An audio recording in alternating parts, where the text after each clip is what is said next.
दोस्तों नमस्कार। चलिए ये भी अपने सुनहरे बालों की चमक लेकर आज भाजपा में शामिल हो गए। जिन्हें नहीं पता कि ये महाशय कौन है, मैं बता दूं कि इनका नाम दिनेश अग्रवाल है और ये कांग्रेस में कैबिनेट मिनिस्टर रह चुके हैं।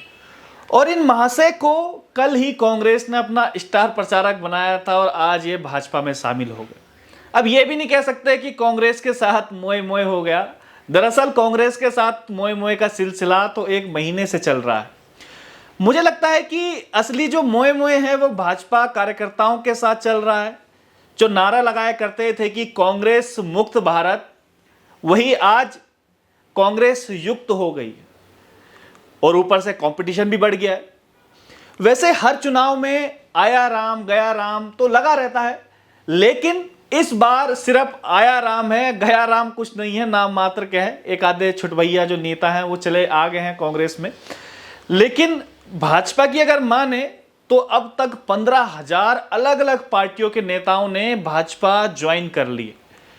उनमें से करंट विधायक, कुछ भूतपूर्व विधायक, कुछ मंत्री भी हैं भूतपूर्व, और एक इस सीजन में काफ़ी लंबी लिस्ट है जो भाजपा में शामिल हुए हैं।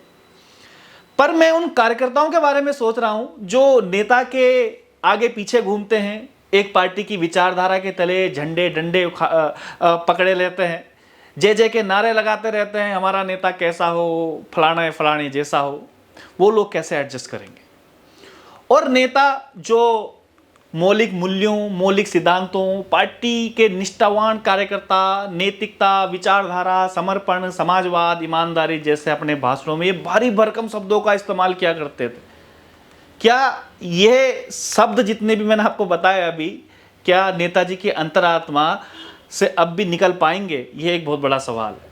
पर चलिए, यूं ही हमारे बड़े बुजुर्ग नहीं कहा करते थे कि धर्म पर राजनीति हो या ना हो, पर इन राजनेताओं का कोई भी ईमान धर्म नहीं होता। ऐसे ही राजनेताओं की एक लंबी लिस्ट में आपके लिए लेके आया हूं जो इस सीजन भाजपा में चले गए हैं, जिन्होंने गिरगिट से भी तेज रंग बदल दिए हैं। इनमें से पहले नाम जो है वो बद्रीनाथ के विधायक राजेंद्र भंडारी का है। जब राजेंद्र भंडारी की भाजपा में जाने की चर्चाएं चल रही थी, आपने अखबारों में भी पढ़ा होगा, तो राजेंद्र भंडारी जी अपने कार्यकर्ताओं के बीच में आए, उन्होंने वहां पर भाषण दिया कि मैं पूरी ईमानदारी से कहता हूं कि, ईमानदारी शब्द था इनके भाषण में, कि मैं अपनी ईमानदारी से कहता हूं कि मैं नहीं जाऊंगा। और अगले दिन वो कपड़े भी उन्होंने नहीं बदले और भाजपा का पट्टा उन्होंने बांधे हुए नजर आ गए। पहले आप ये वीडियो देखिएगा और इस वीडियो में ध्यान से देखिएगा, जिस रात में जिस कपड़े को लेकर ये भाषण दे रहे हैं नेताजी, ठीक वही कपड़े जो है वो नेक्स्ट डे जब भाजपा में ज्वाइनिंग हो गए तो यही कपड़े पहने हुए हैं कि राजू भंडारी बीजेपी में शामिल हो गया है। कोई कह रहा हो गया है, कोई कह रहा होने वाला है, कोई कह रहा वो भी हो रहा है, उसकी पत्नी भी हो रही है।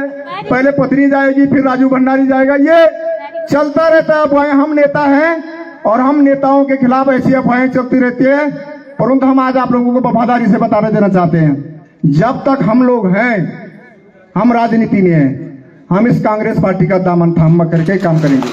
और तुम लोगों को भी इनके बातों का करारा जवाब देना चाहिए। सोशल मीडिया पे वो लोग हमारे खिलाफ तरह तरह की बातें लिखते रहते हैं और हमारा आदमी नीचे से जो है हल्का से कमेंट्स लिखता है। अरे ईंट का जवाब पत्थर से दो ना, तुम नहीं दे सकते ईंट का जवाब पत्थर से।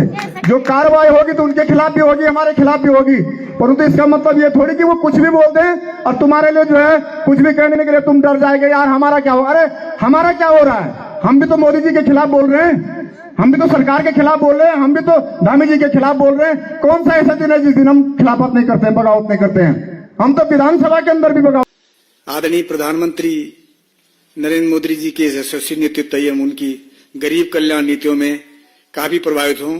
उनके नेतृत्व में पूरे देश में विकास की विरल यात्रा चल रही है।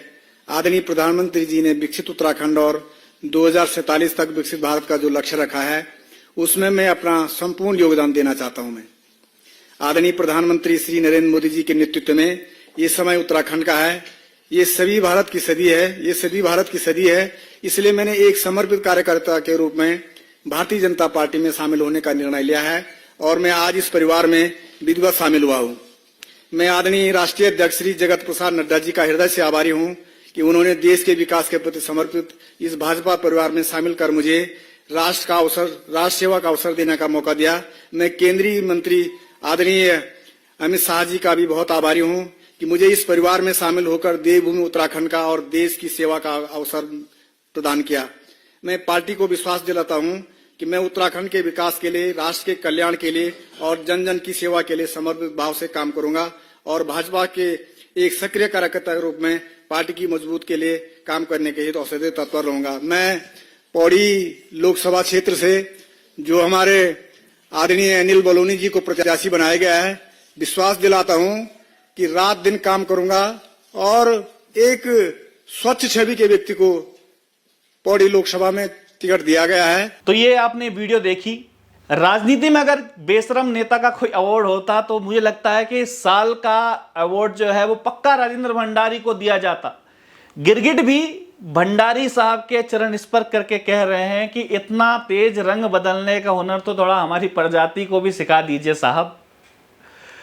इसके अलावा मनीष खंडूरी जो पूर्व लोकसभा प्रत्याशी, केसर सिंह नेगी पूर्व विधायक प्रत्याशी, मालचंद, विजयपाल सजवाण, नवल किशोर, महेश शर्मा पूर्व कैबिनेट मंत्री, दिनेश धने और उनके बेटे कनक धने जो उस समय प्रेमचंद अग्रवाल के बाहर धरना दे रहे थे, आज प्रेमचंद अग्रवाल कह रहे हैं तो मेरे बड़े बेटे जैसा है। जोत सिंह बिष्ट जो कभी भाजपा में रहे, उसके बाद आम आदमी पार्टी में टप्पा खाया और टप्पे खा के डायरेक्ट जो है धनोल्टी से चुनाव भी लड़े थे कांग्रेस के टिकट पे और आज भाजपा में शामिल है। लक्ष्मी राणा, ये सब वो नाम हैं, ये तो ये विधायक रह चुके हैं या फिर विधायक का चुनाव लड़ चुके हैं।